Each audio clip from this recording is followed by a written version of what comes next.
everyone, welcome to this yoga class in which we're holding postures for a long time so that the stillness of the body can translate to stillness of the mind.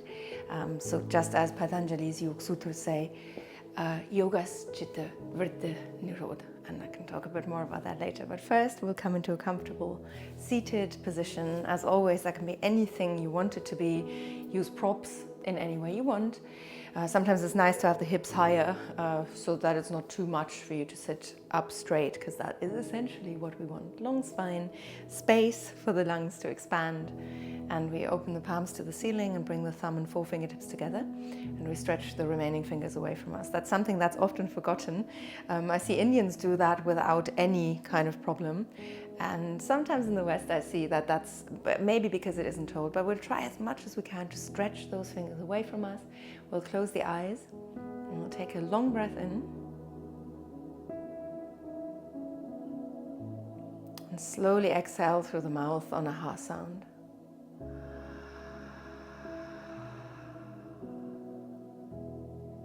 And again, think long breath rather than deep breath.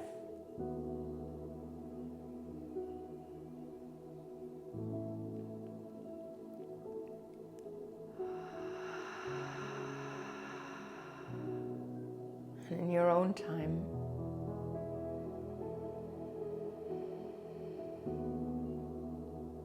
So the slower the better.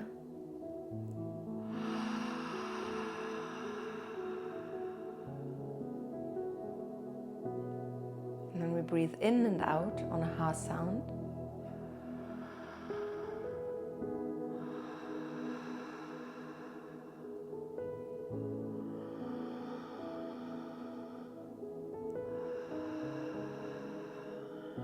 Feel the stomach expand and contract.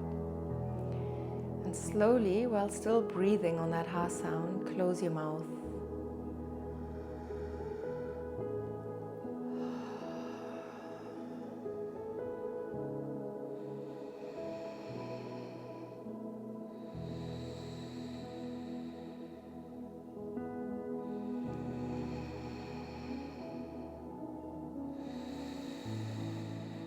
Keep breathing like that.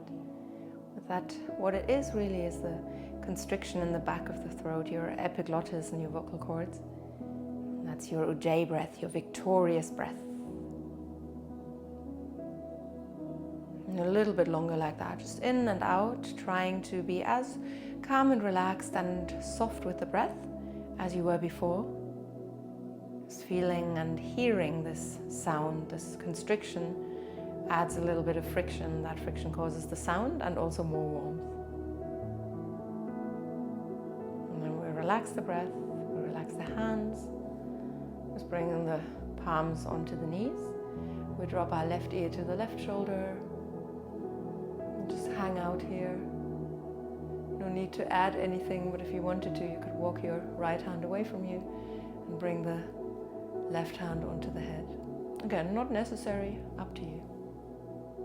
I suggest keeping the eyes closed. You're not missing much here. It's just me sitting and doing what I'm asking you to do. So maybe much better for you to tune into your body and get a sense of how you feel as you slowly lower the chin towards the collarbone.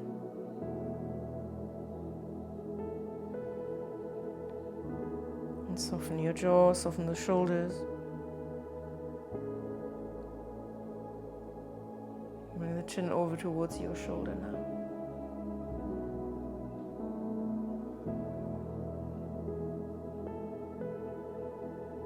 From there all the way to the chest. And try to keep your back straight. And see if you might like to bring your hands to the back of the head.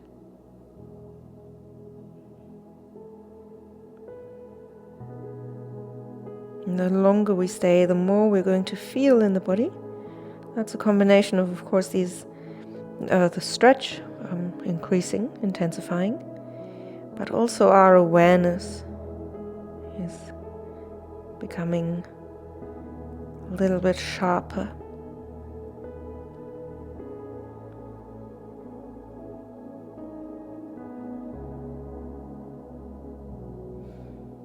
And we release hands back onto the knees. Raise the head slowly, take your time. And if you were sitting in a way that has another side, so anything that's cross-legged, come to the other side. If you were sitting on the heels or stretching the legs to the front, then just stay where you are. But you can obviously change your pose as well if you feel like you want to. So nice long spine, shoulders relaxed, soft, and we drop our right ear to the right shoulder. And we try not to let the shoulder come towards the ear, just the ear coming towards the shoulder.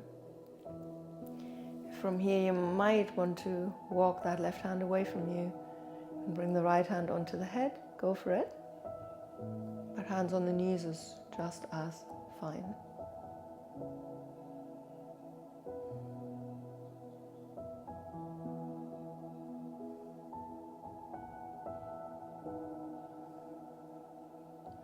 Slowly bring the chin down to the collarbone.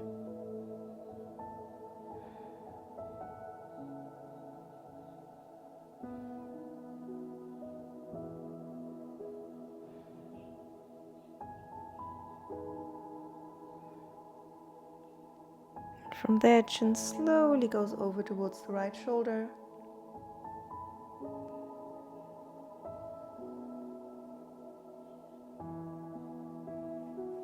And bring the chin to the chest. Take your time.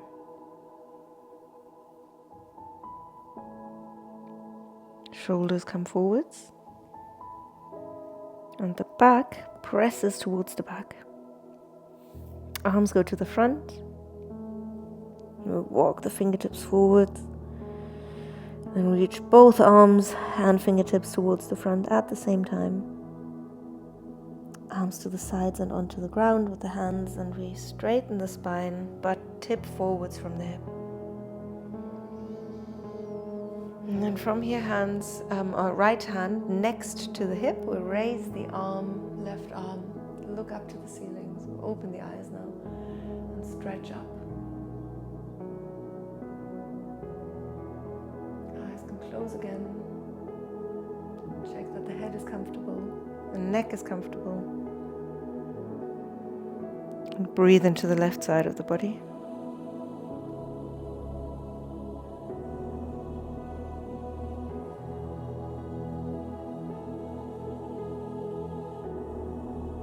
Change sides. Left hand in line with the hip, no matter how you're sitting. Right arm goes up, we open the eyes and look up. Then we can still decide to close the eyes again. Turning our senses inwards. Or that very pronounced, overpowering, dominant sense, that visual sense. That is really so all-encompassing.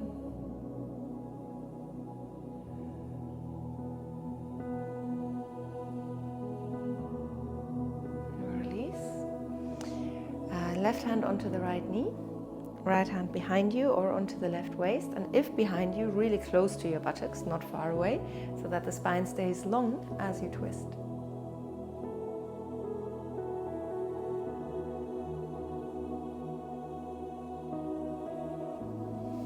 And we change sides.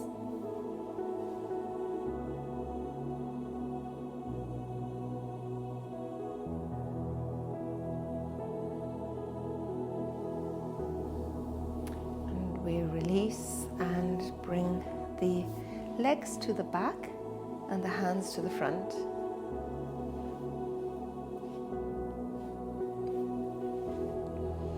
Start by coming onto all fours and aligning the knees and hips and the wrists and shoulders, and then draw a little circle with your chin, just a little one. And then a slightly bigger one. And then circle the other way. Big circle, just as on the other side. And then an even bigger one.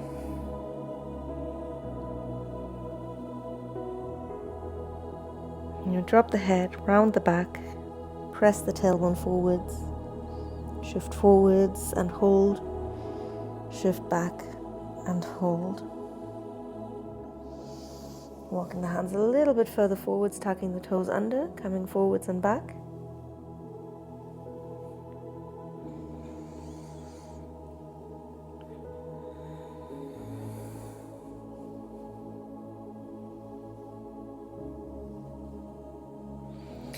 And then into child's pose, untucking the toes, lengthening the arms, bringing the forehead to the ground.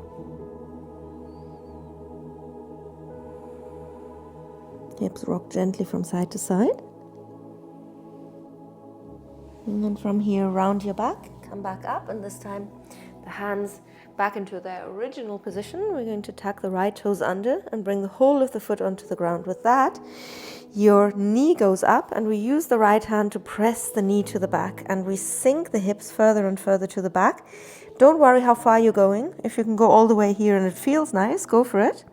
Keep that right heel heavy, so there's going to be a lovely stretch here into the back of the leg and back of the leg, Achilles tendon, back of the heel and ankle. And we could, if we wanted to, if we didn't need to have that right hand there at the knee, raise that arm. Again, this is not the only way that this could look. You could be here, you could be here. Go somewhere that feels like the perfect stretch for you, opening up into the inner thigh and hip. But then there's obviously a lot more going on, and you decide what you want to feel here, what you want more of, what you want less of. And release. Round your back, move the hips from side to side. Arch the back. Move the hips from side to side here as well. Around the back, drop the head, look to the left toes, tuck them under, bring the heel to the ground so the whole of the foot is on the ground. Left hand to the knee, press to the back. This side might need something else, so don't automatically go to where you were before. Is there anything else that might feel even nicer? Get creative. There's no right or wrong here. There is as many yogas as there are people in this world. Many. That is how many.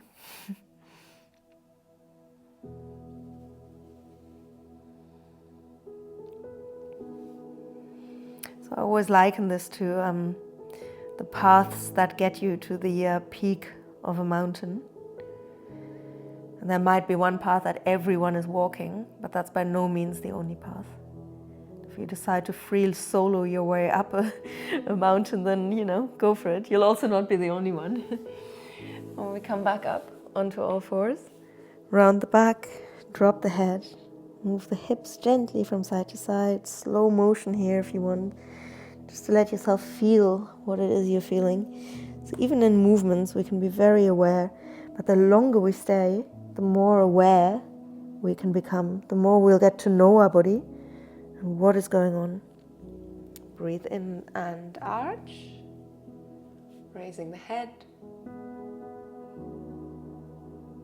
And on the next exhale, round.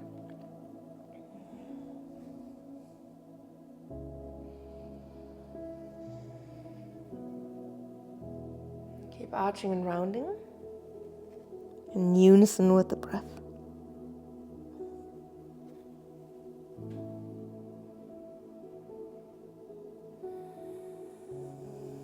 And the hands come a little bit further forwards again. We're going to drop the hips forwards, right knee to the right hand, right foot to the left side of the mat, doesn't matter how far. And we sink down, sending that left leg to the back, and then coming forwards onto the forearms, onto the forehead, maybe onto the chest. Or maybe you'd like to keep the hands on the ground and actually walk them in. It really doesn't matter where you want to be.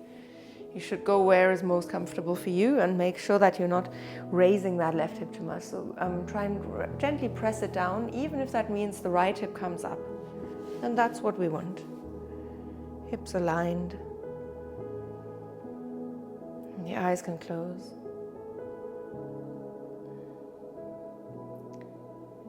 And we listen to the breath rather than guiding it. And the reason that's so important is that we can trick our body into a whole lot of things, as well as our mind, right? If we're breathing very fast, if we're hyperventilating, we can get ourselves to have a panic attack. If we're slowing down our exhalations, we can get ourselves within less than 2 minutes into a state of calm. But the idea here is that we're listening to that natural rhythm of the breath, which will tell us what is actually going on right now. Are we in the posture that we should be in? What energies are being created and passed through our body right now without us doing anything? And yes, it's difficult to just observe the breath without guiding it. It's next to impossible. We're here to try, just try. Even if we're always going to be a little bit participant, to a large part of us will be the observer.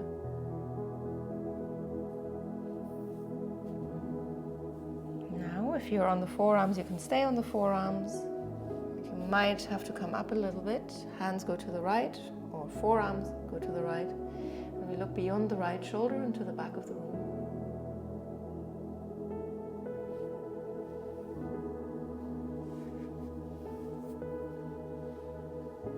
Ways that this could look. Make it feel good in your body.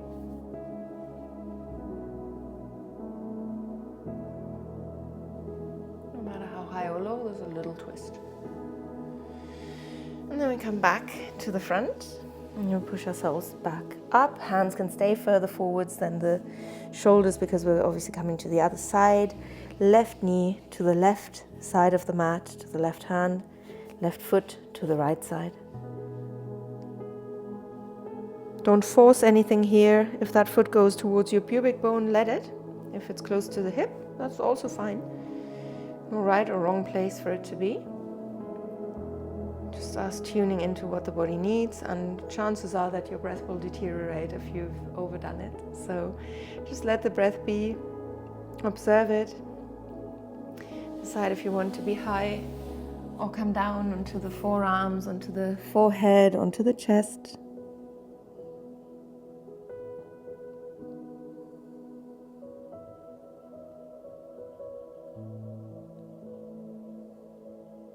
As always, we want to really be honest with ourselves. Often it's not that we are trying to convince other people of something. Before we're trying to convince others, we're trying to convince ourselves of things. In that way, we're master manipulators. But we want to shed ourselves of all of that. Not saying this should and that must. Nothing has to happen.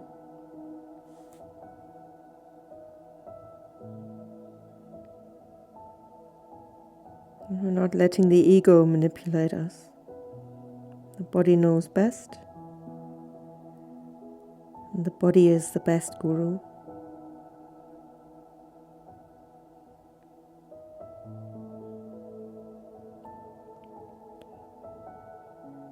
The problem is often that when we're saying you are your best guru, what does that mean? It often ends up, if you're not having a guru, a guide, someone to help you with things along the way, then often our ego takes over, the wrong part of us, the part that is not the guru. But the breath is one of those that we can really trust. And the breath only lies to us if we're guiding it, if we're manipulating it. The true essence of us, breath, our Atman, consciousness, that is in a way non-judgmental. One part of the brain, the prefrontal cortex, often called the brain's CEO, that is judgmental, whereas the brainstem is not. Just like that, we want to see there's all these parts of our body, in our body, our physical body, but then all these other sheaths that are non-judgmental, non-conceptual. Now slowly, whether you're on the forearms or not, walk to the left a little bit and look beyond the left shoulder and to the back. Twisting a little bit or a lot, we decide. Test out different things. And settle on where you actually want to be.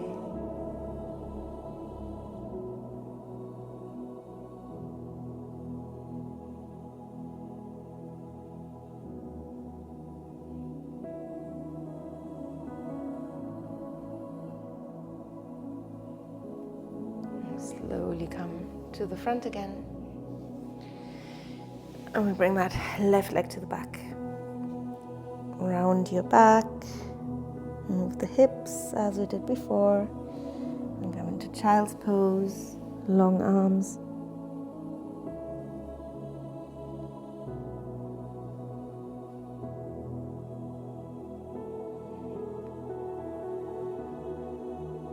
And we slowly roll up through the spine. Tuck the toes under and push the hips up, and we gently walk our heels one by one into the mat or towards the mat.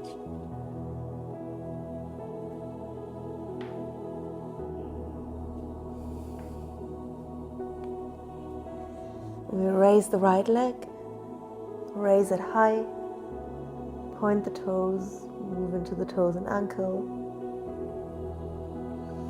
flex the foot and drop the heel.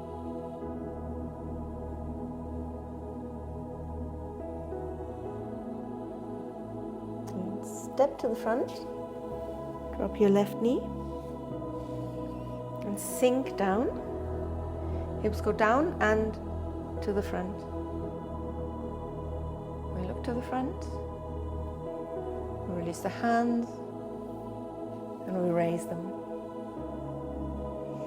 Kali Mudra, for example, but if the hands want to be apart or just together, that is also fine. And the arms gently further back, shoulders, little back bend, or not. When you're ready, close your eyes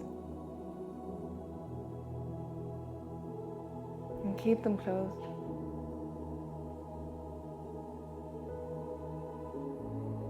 Just follow that gentle movement of the breath, and if it isn't gentle, then change the posture or open the eyes.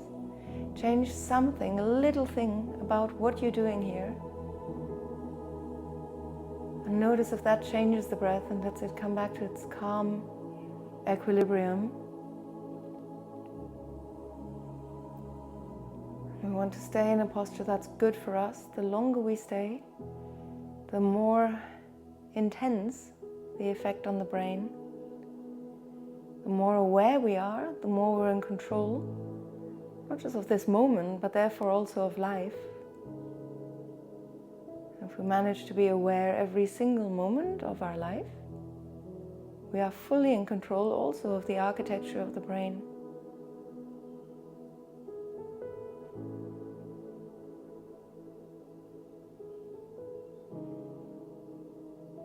And we pay attention. Release. Hands to the ground. And slowly from here, take your time, press the hands into the ground, press the hips to the back until that right leg is as straight as it can be. It may mean that it's not fully straight, that's fine. And from here we raise our right arm and look up to the ceiling. And then we may decide to close the eyes here too. Give that a try. If you think it's too much, open the eyes again. And if you now notice that the neck is uncomfortable, change the position of the head.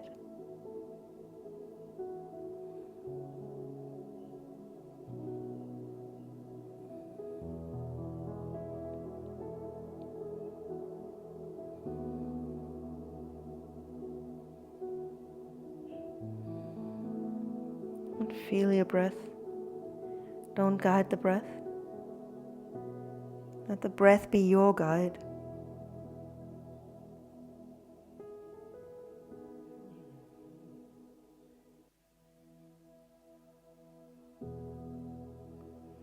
Press your right hip down and let it open up. And especially if you're balancing here with the eyes closed, notice what helps you balance.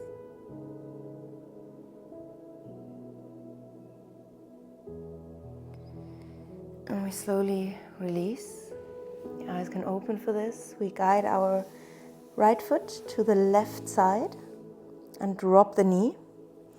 We bring our left knee forwards and the left foot to the right side, so the knees are on top of each other, and we press the hips to the back. And slowly, right knee is already off the ground, left knee will stay. And maybe that right knee needs to come much, much higher for you, that's fine. We can also adjust that foot a little bit, but knees on top of each other, tops of the feet on the ground, if that works. Now I'm gonna not mirror, but face you. And that right arm goes up. Again, I'm not mirroring, right arm goes up. We pull that arm over to the left side, arm behind the head, and we drop that hand. Maybe the elbow can be behind the head. Stay here in front or somewhere near the shoulder, or bind your hands behind you. Show that from the back. Another thing we could do is also just to hold on to whatever we're wearing. And straight spine.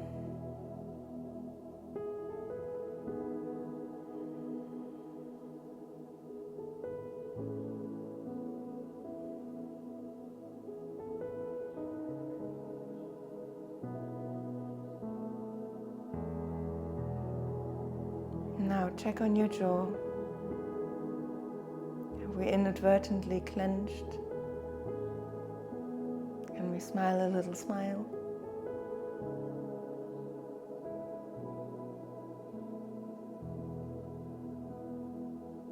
And slowly release. Take your time here. Just bring the hands to the ground. And face the side again. So I've got the whole of the mat. Hands to the ground, just feeling what's going on in the right arm versus the left. Don't shake it off, just feel. From here we come forwards, if we can. This may be a little bit deep, it's not necessary. All we need to do is just let the head relax, the neck get long.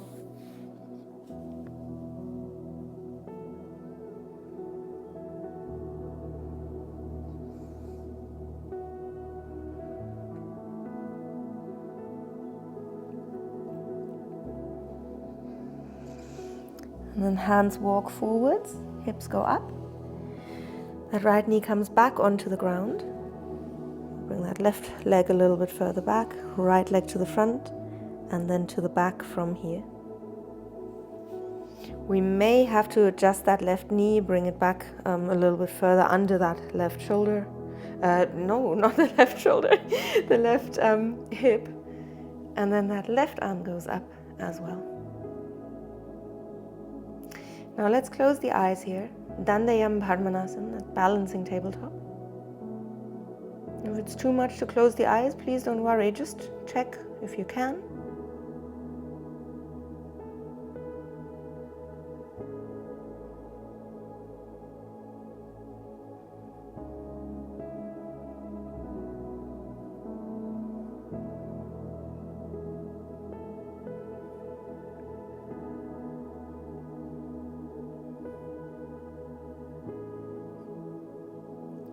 Breaks are allowed, adaptations of this are allowed. We bring that left hand down. We raise the right hip. And from here, maybe walking that left foot out a little bit. Raise your right arm. Reach for the right foot. And raise the foot high.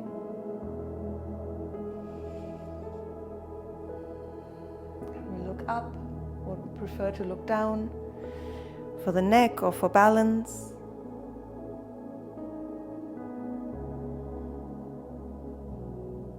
And keep breathing.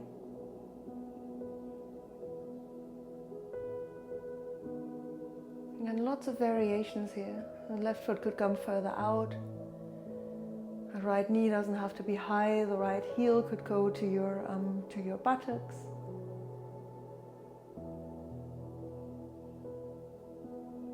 Could also be on your left forearm instead.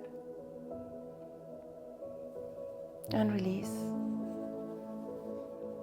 Gently push ourselves to the back and into child's pose. Arms next to your body, head to the left side. Notice how the arms can drop lower, how the shoulders can relax more. Close your eyes and feel your breath. And allow it to slow down by itself. You don't need to make that happen.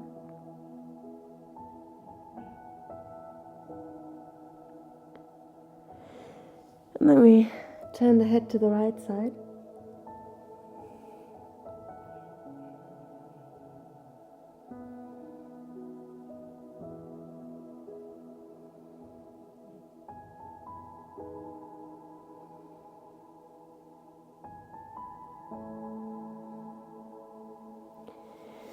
And roll up through the spine, bring the hands to the knees and press towards the back, rounding as much as we can.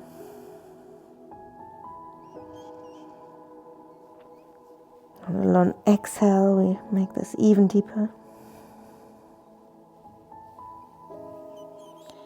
And we release and come back onto all fours, hands a little bit further forwards, tuck the toes under and push the hips up. And you're a strong mountain with your hands and feet being that base, giving you the strength that you need here. And the tip of the mountain, your tailbone, even though it's an indentation, that's the peak of your mountain.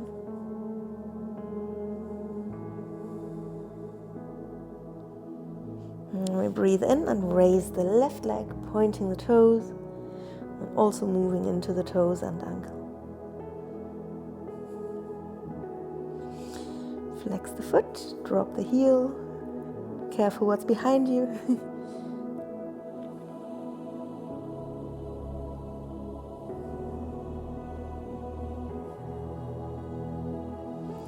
We look to the front, step to the front, drop the right knee and slide it far to the back.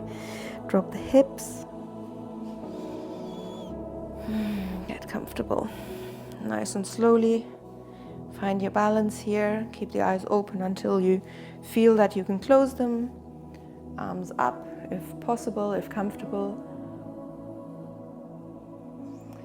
And here we could interlock the hands and push the palms away from us. Also send the shoulders to the back, the arms to the back, maybe coming into a back bend, but optional, as always.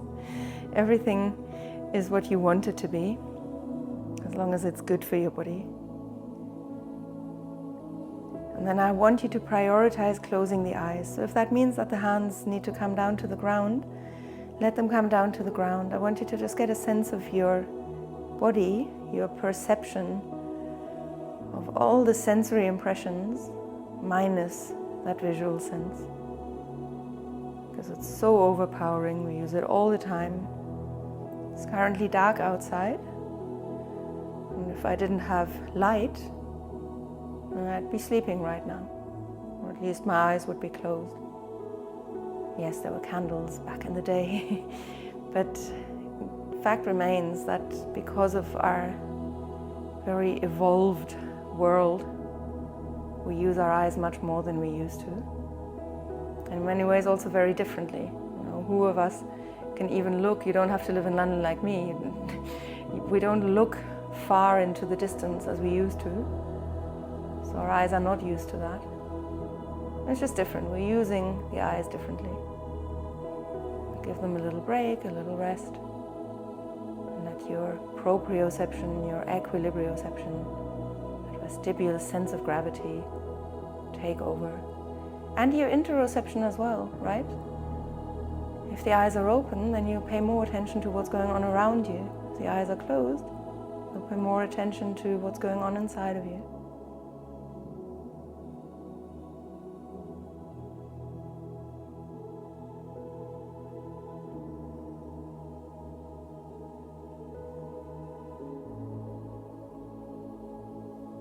Slowly release. We might open the eyes for that. We might keep them closed.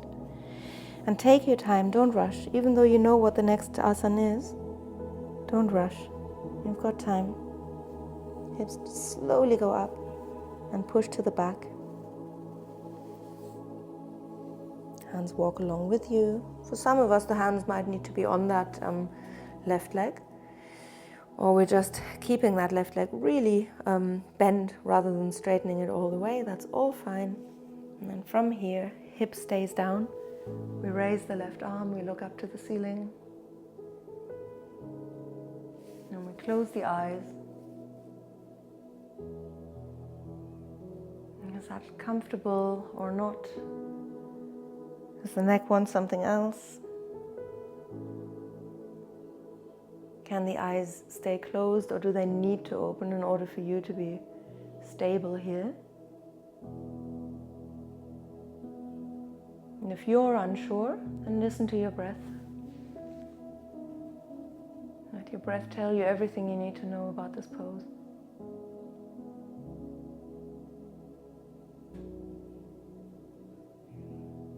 And the rest of the body. For example, the neck, the left hamstring, left hip,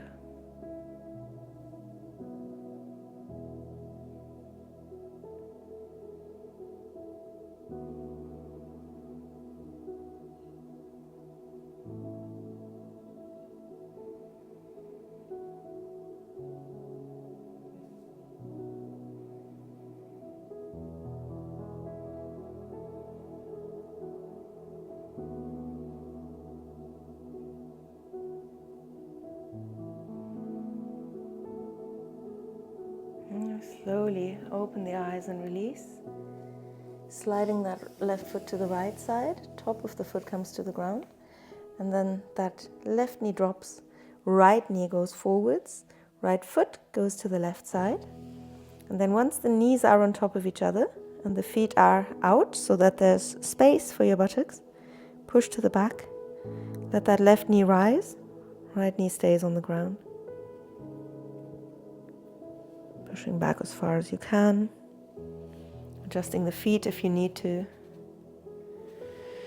And I'll keep facing this way now because I know you know Gaumukhasana. So left knee on top, both tops of the feet on the ground. This gets not necessarily deeper for everyone, but if you want to move the feet a little bit further forwards rather than in, that can increase that stretch as well. And then left arm up. Grab hold of the hand or wrist and pull it over to the right side. The elbow goes behind the head. The hand drops, and hands can stay in front of the shoulder and next to the shoulder, higher. Or you can drop that right hand all the way and bring it from the bottom up in between the shoulder blades, where your left hand and right hand might meet. Or you can just hold on to your top instead.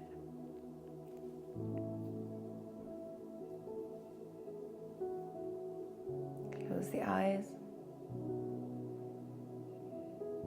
Relax your jaw and your tongue.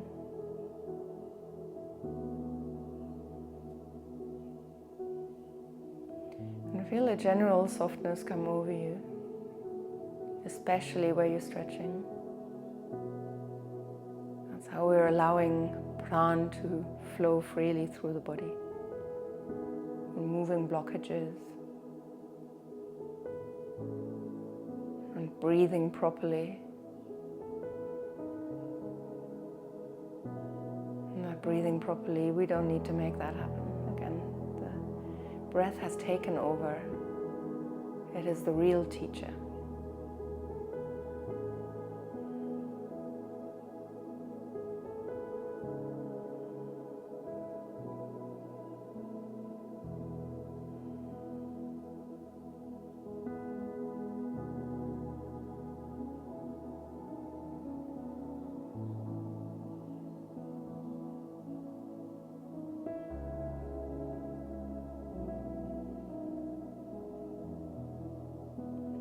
For a little bit longer.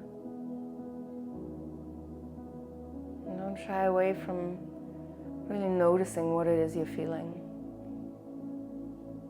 You want to feel these things.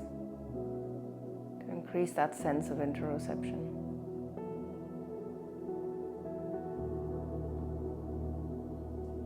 And release. No need to shake it off. Just notice how the right arm feels, how the left arm feels, hands too.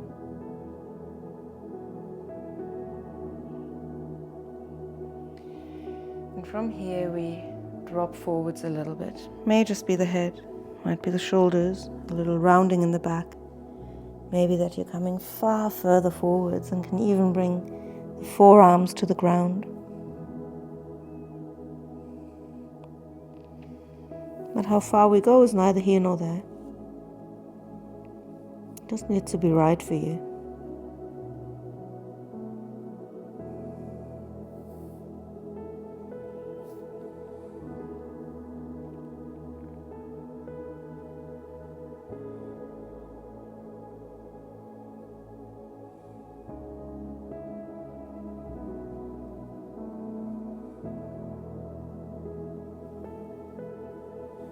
And slowly take your time. Hands to the front, push yourself up. Hands far enough forwards. And then from here, left knee to the front and release.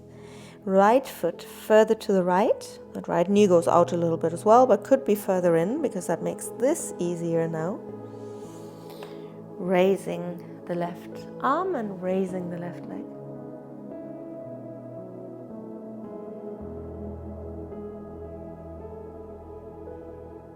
Could, if we wanted to, reach for the left foot. Of course, none of this is necessary. And you can find other variations that are more suited to you if none of this works for you.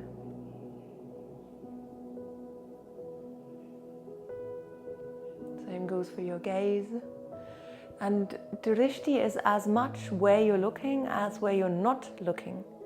Whether you're looking at all or whether the eyes are closed. Hence, san mukhi mudra, where we've got our, where we're closing off all of our senses, turning them inwards, with closing off the ears with our thumbs, the eyes, the nose, even though you're still breathing through the nose, and the mouth. So it's turning the senses inwards. That's just as much drishti, and drishti is also your mental gaze, your outlook, your focus. Where are you placing your focus? Not in just where are the eyes looking, but where are you paying attention? Are you paying attention to the good things in life? Are you paying attention to all the negative things that happen to you? And that will determine as well how you see the world and how the world sees you in turn. Umwelt, a concept by a Baltic German, the early 1900s, I think. Umwelt means environment, but it's that idea that goes back to him, Jakob von Uexküll, and how we all have our own environment, our own reality. Right, we slowly release. Knees together, feet together. Push to the back and turn your head to the right side. Arms to the sides of the body. And then let your shoulders drop as low as they can. And then imagine that someone is putting strong, heavy hands onto your shoulders or shoulder blades. Take a nice, gentle, long breath in.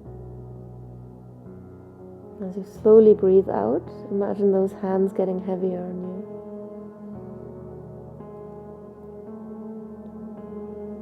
And we turn the head to the left side. And we'll do the same thing.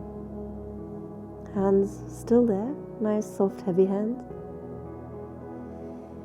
We breathe in all the way, and as we exhale, we just let go.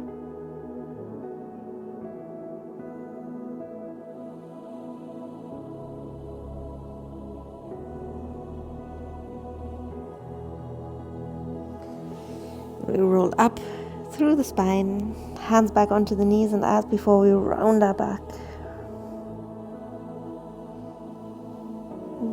Nice and slowly, arms to the front. We raise the arms high, reach them up, breathe in. Breathe out, hands to the heart center.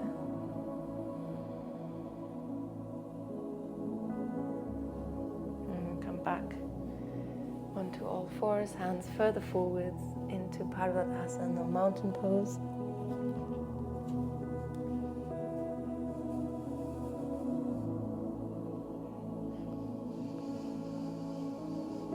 And then from here, we come onto the outer edge of the left foot. You could come onto the lower leg as well if you wanted. You could come onto the forearm. We raise the right arm and we step that right foot into the middle of the mat. Nice and high. Long arms. That left arm is long as well. We're not sinking into it. And we could come onto the outer edge of the right foot here. Don't have to. We'll try and press that right knee out.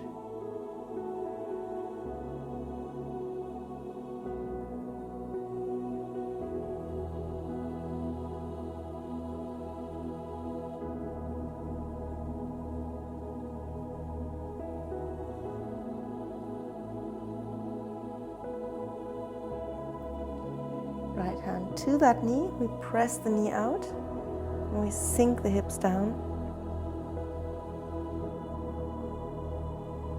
And look to the back. Drop the hips further if you can, all the way down if you can. And then pull that right foot in towards you. Push the right knee away from you and hands to the ground. Drop down.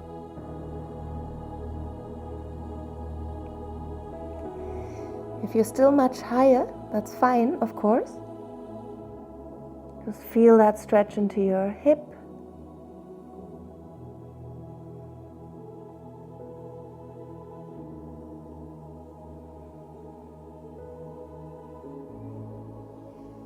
Come up from here in the same way as you came into the posture. Long left arm, long right arm. Right foot back firmly onto the ground. We press up. We send that right arm to the front now. We send the right leg to the back. And remember, you can come onto your left lower leg. You could also come onto your left forearm. Both or either, or a full side plank.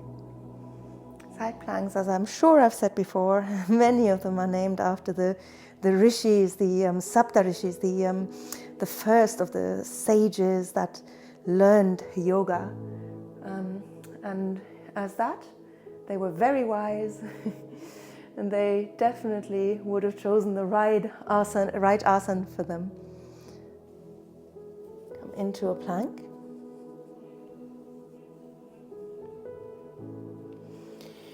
And also change that plank into a half plank or something else. You could come onto the knees here, you could come onto the forearms.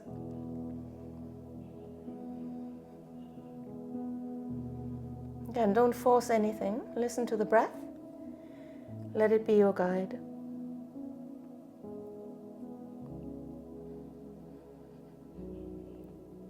And we drop the knees, so we push the hips to the back, walk the hands in. And raise the arms, straighten the spine. Move into your fingers and into your wrists. Just make sure they're okay before you do the other side. That will be the other side, but still. Yeah, float the arms down, hands to the front. Tuck the toes under, push the hips up.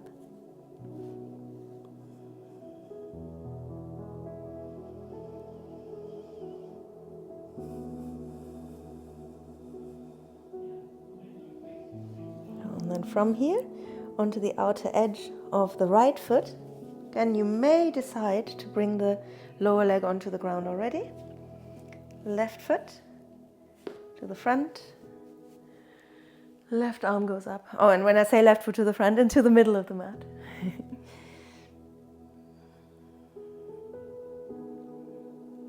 You might come here. You might not.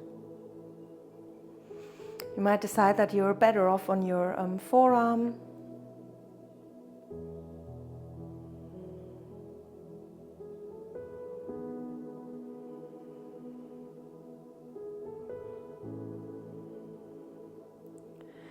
And where we're looking is not arbitrary, it's intentional. It doesn't matter where you're looking, but you've thought about it. You've made that your intention. Left hand to the knee, press it out, and gently push down. You could stay here, you could come onto your forearm. You could come all the way down. Pull that foot in. Send the knee out. And then from here, hands to the front and drop down.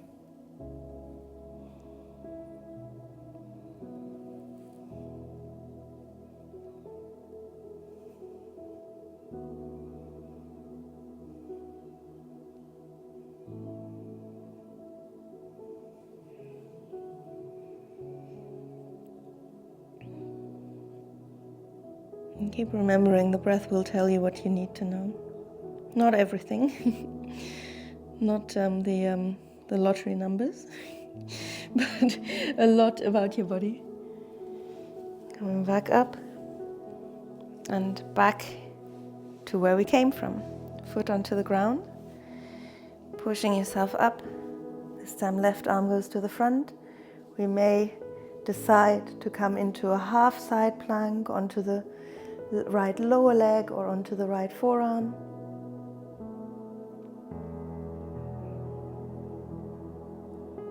Vasishthasana, Kashyapasana, whichever one you choose.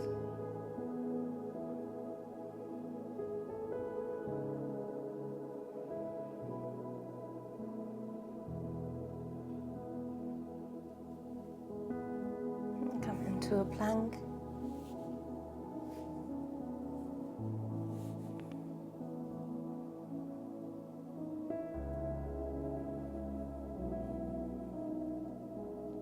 Decide to make good decisions every moment of our practice, every moment of our life.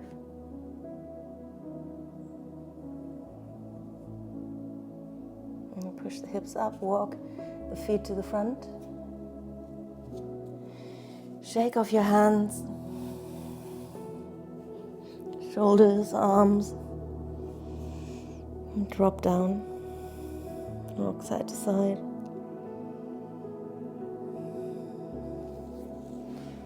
And hands to the ground, drop onto your back and hug the knees in towards you. Close the eyes. Take a long breath in, long, slow, not deep. And sigh out.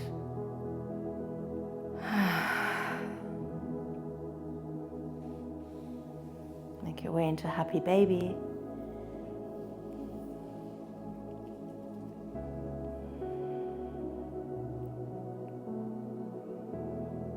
Check that it makes sense for you to hold on to the feet, that that's not a strain for the shoulders or neck. Let your tailbone get heavy.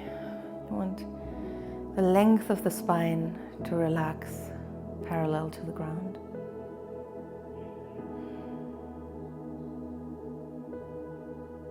Let your breath become that of a sleeping person.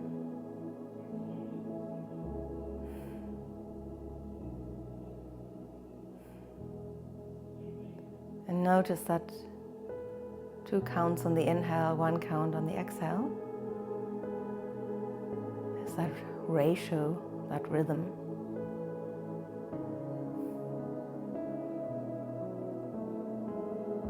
That induces theta brainwaves. And surprise, surprise, they are associated with deep, dreamless sleep. And with a meditative state, and with deep relaxation. Send the feet out to the sides. And so just no longer holding on to them. Maybe gently letting the arms be a weight on the legs. Maybe instead of that, you need to keep the legs from dropping too far and hold them up. Maybe the arms don't want to do anything at all. Maybe the hands already want to come to the chest and stomach.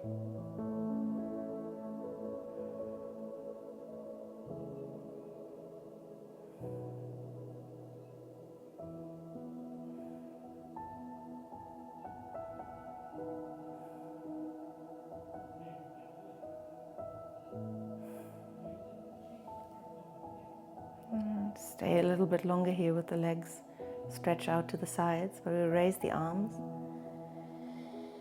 And just relax them here. Move into the fingers and wrists. Move into your toes and ankles. And then use the hands to gently bend the legs and bring the knees together. Hug them in towards you. Nice and gently, but quite likely that you feel the expansion of the stomach against your thighs, or at least towards them.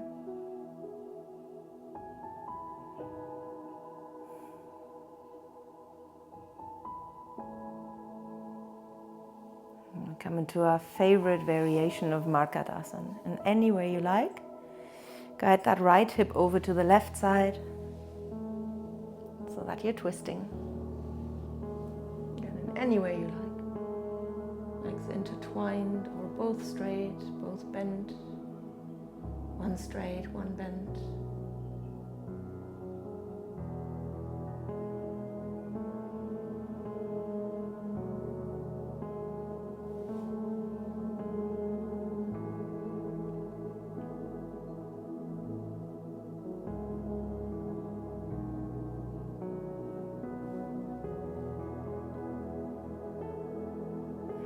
Feel the breath slow down. Sometimes a guided breath might sneak in. Let it.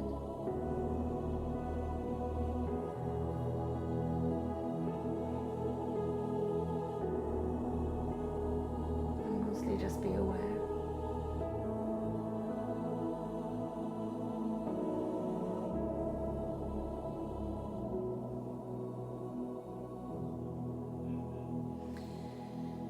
We slowly change sides, and in between, before we go over to the other side, we'll come back into Pavanmukhtasana, hugging the knees in towards the chest. Doesn't have to be deep, just as a little release and reset for the spine and for you, for the mind. And then over to the other side, left hip goes to the right side. Long or bent or half and half. And close the eyes. Observe the breath. And observe the heartbeat.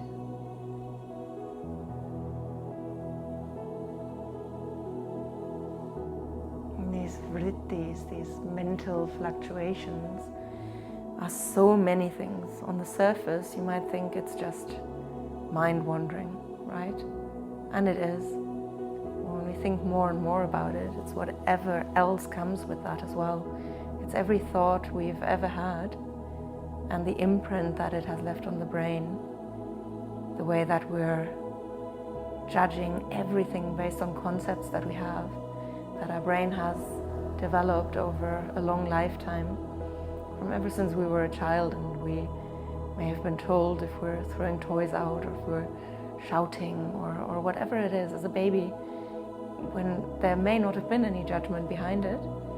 This is you being angry, now you're sad. And then we get an idea in our head. And so language can aid these concepts as well. Different words in a different language. German word Schadenfreude, known in English as well. The fact that there's a word for it makes you be able to have that as an emotion.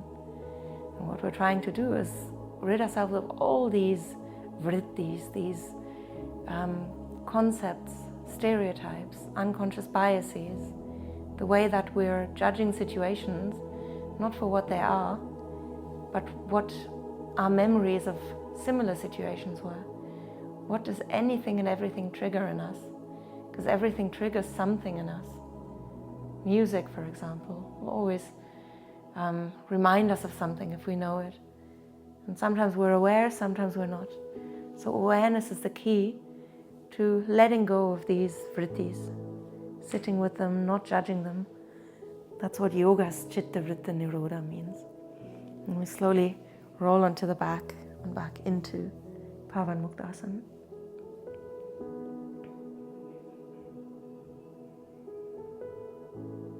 And close the eyes. And bring the feet to the ground, knees together. A little bit of space now under the lower back, that natural curve. We feel the stomach, rib cage and chest.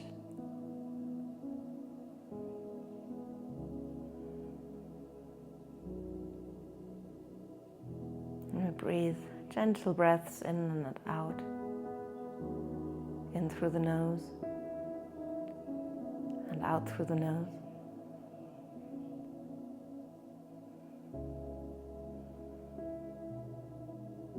Now in for 3 and out for 6.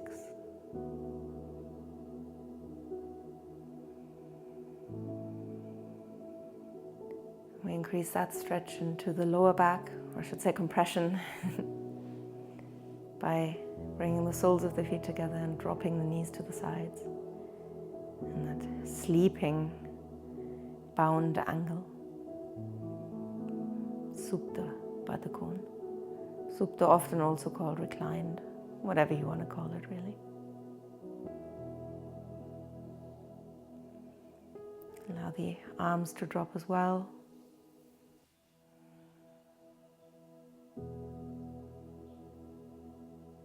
And just lie here and try to just be open to anything that pops into your head, to your body, brain, mind, any impressions at all. Sounds outside your body, sounds inside, sounds that are far away, sensations, thoughts, emotions.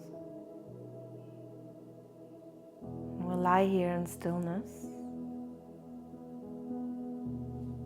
getting any last movements out of our system, changing anything about the posture that we might want to change. And then finding that complete stillness in the body so that we can translate that to stillness of the mind. Asana, traditionally a seated posture to prepare us for meditation. It's all about sitting still, in this case lying still. And the vrittis, these mental fluctuations, are in the first instance, of course, the mind wandering that we'll perceive once we're asked to not have all of the stimulation, even if stimulation is just someone speaking to you in the way that I'm speaking right now. But then the further and further we go, the more we'll realize that it's not just that, it's any concept that we have, stereotypes, unconscious biases, concepts of good and bad, love, hate, anger, and whenever there is a particular word in a language that explains a certain concept, for example, the word Schadenfreude, German word, known in the English language, so that happiness about someone else's misery now exists as a concept. What we're trying to do in yoga is get rid of all of these concepts, see anything and everything that happens to us without it being shaded by past experiences, whether good or bad, so that we can just see the truth of the moment. And I had a much longer meditation, but my phone shut off. So what I want you to do is just lie there in stillness for as long as you can, and thoughts will keep coming. Try to keep coming back to your body, your breath, sensations, impressions, without any judgment. And enjoy. I will see you soon.